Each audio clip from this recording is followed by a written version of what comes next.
I bought another camper.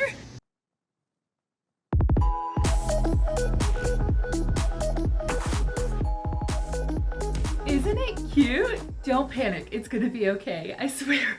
So yes, I bought another camper. So as you may or may not know, this is not a completely new venture for me. This is actually the third camper trailer that I have bought over the last several years. The very first one was a 1974 Terry travel trailer, and I bought it for $1,550 plus moving fees. The pictures were not good, which is a theme with purchasing campers apparently, and it was just too big of a job for me. There was a lot more damage than they said it was, and I ended up selling it for right about what I bought it for and didn't lose any money on it. I did a full video on my idiot RV purchase that you can check out below. It's a fun one, and you guys know that I am always super transparent about all things money making and personal finance with you guys. So my personal spending habits are open to the internet to judge, which is just fine most days. I just don't go on the internet on days it's not. The second trailer has done a lot better. That is my 1984 Holiday Rambler RV, which I made into the Ag Wagon, my Texas A&M themed, Texas themed, cute, unique Airbnb stay. And I actually just published a video on how much I made on that in my very first 6 months on Airbnb, and I have a whole series on renovating it.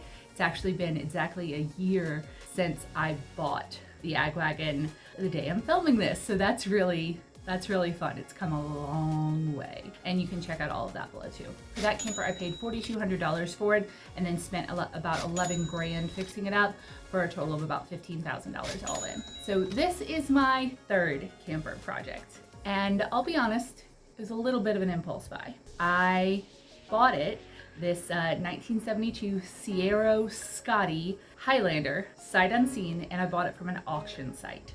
So a friend who knew I was into campers sent it to me, and it was like the day that the auction was ending, and I got a little bit swept up in the auction fun. Also, if I'm being completely transparent like normal, I have been sitting on savings for my next investment property for a while, waiting for the perfect place to come through, and it's kind of been burning a hole in my pocket. So when I saw the opportunity to flip another camper, I was like, ooh, that's another good project to do while I wait not so patiently. So I actually ended up spending $7,350 on this camper, plus a $450 auction site fee that I had to pay. I also spent money to rent a truck, get minor accessories like a lock, a ball jack, an adapter, and some other stuff. So all in for this camper right now, before I've done anything on it, I am at $8,400.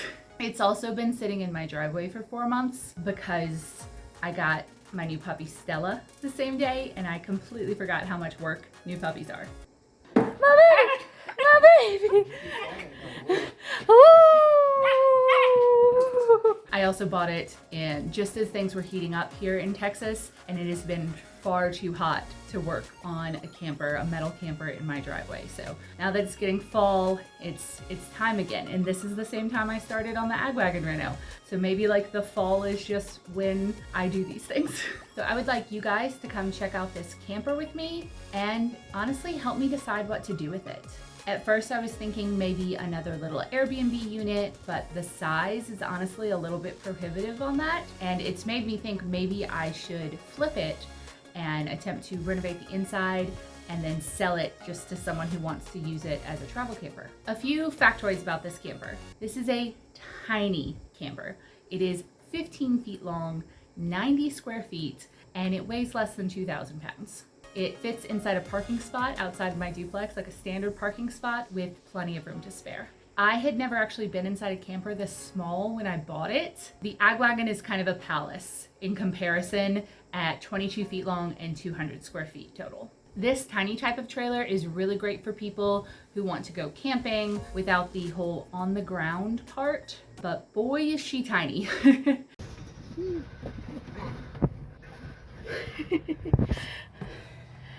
What do you think? It's tight. What about on the other side? I can't fit my ass through there. How wide do you think that is? And that's a hand width. It's like the width of a dollar bill. Yeah. So I think this table probably needs to be cut down. The floor plan as we go in is actually split level. So you step into a lower part and then have to step up to get into the bathroom, onto the dining room, or into kind of the kitchen/bedroom part. Before we get into the pros and cons of this, let's talk about our sponsor, RV Mattress by Brooklyn Bedding. So a lot needs to be done with this camper, especially on the inside. But one thing I am so jazzed that I was able to figure out is the bed couch situation. This is a convertible sofa where you can pull these out to create a little bit more space, but these are old, crusty, dusty, gross, just upholstered foam covers that need to go.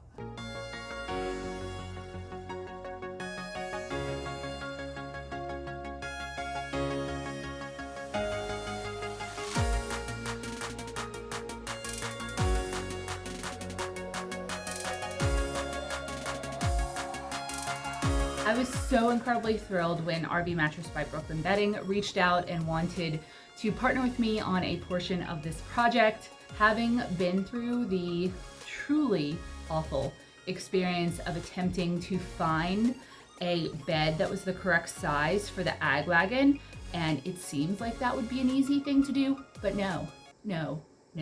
I really just wish I had learned about this company sooner.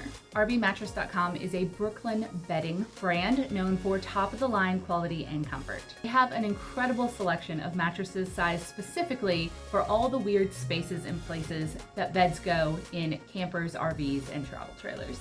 I've also found that they're incredibly affordable for mattresses. They offer dozens of sizes to fit everywhere from the corner RV bunk to short and RV lengths to multiple widths and lengths for California kings. They also offer multiple mattress firmness options and heights from 6 to 14 inches, so you can keep your headroom or go extra plush.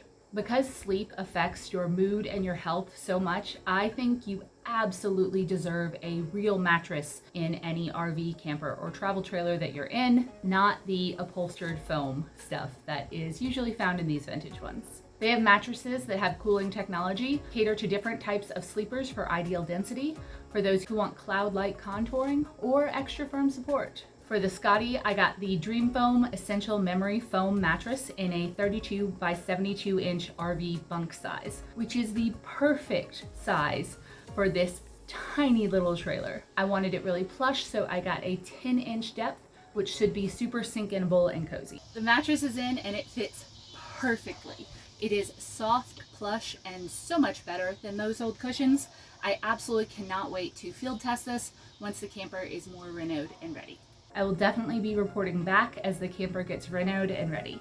Also with RV Mattress, you get a 120-night sleep trial to make sure you love your mattress and a 10-year warranty because they stand behind their product. Mattresses are made in Arizona, here in the USA, and they ship for free. I personally love RV Mattress, and I really think you would too, so if you need a new bed, go check them out.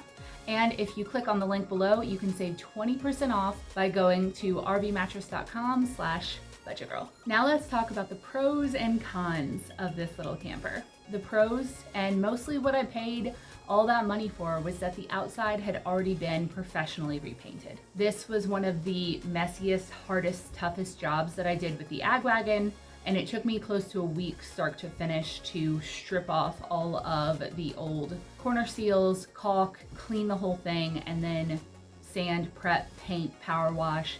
It was a massive job, but I saved a lot of money by doing it myself.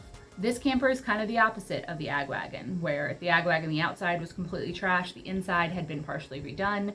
On this one, the outside looks great, the inside needs some updating. One thing that has been done on the inside is the bathroom was remodeled, which is another thing I'm grateful for because plumbing is not my forte. Now the cons. The inside has not been touched other than the bathroom, and the previous owner kind of decided to change the color scheme because the outside table that's supposed to connect on to the outside for more space is still red, as are the countertops and all of the accessories, which doesn't look cute with the outside now being this really pretty teal blue. I probably need to cut down this table in the dining room because the way the bathroom was remodeled, you lost a little bit of space. This was originally kind of a corner curved unit so you could get into that inner bunk, that inner seat. And also humans are generally bigger now than they used to be. So a tinier table and more room to get in and out would be preferable to pretty much everybody. All of these cushions need to be reupholstered or replaced, most likely replaced because they smell. The floor looks terrible. While it feels like it's in really good structural condition, the type of flooring that was chosen is just ugly. In the kitchen, I would really like to replace this counter with something a little bit more modern and nicer and maybe a little bit smaller, but I've never done that type of renovation before, so this might be interesting. I could also potentially just cover it with like a laminate sheet. I don't know exactly what I'm gonna do here. Cabinets need to be repainted, and there are some rough edges within the cabinets that need to be sanded and treated somehow. I'm also considering swapping this pretty big fridge for a unit this small out with a little square one and adding a microwave. If I'm gonna be flipping this camper to sell, then I don't necessarily need to worry about outfitting it with a place to cook or a kettle or anything like that. I just need to get it cosmetically beautiful, and then people could add in their own accessories. I'm really still in the decision-making process about this, and I would honestly love your input. Unlike the Ag Wagon, where I did everything and then published the videos later, this you'll be doing right alongside with me. One more negative, the bathroom is tiny. Can you stand? All right, so you have to go up. Go up, but also crouch down to get in there. And how tall are you? I'm only 5'10". Once you're in here, because of the way this is shaped, you can't really turn your foot. So. And how would you shower? There is a shower. Oh, it's behind you. Well.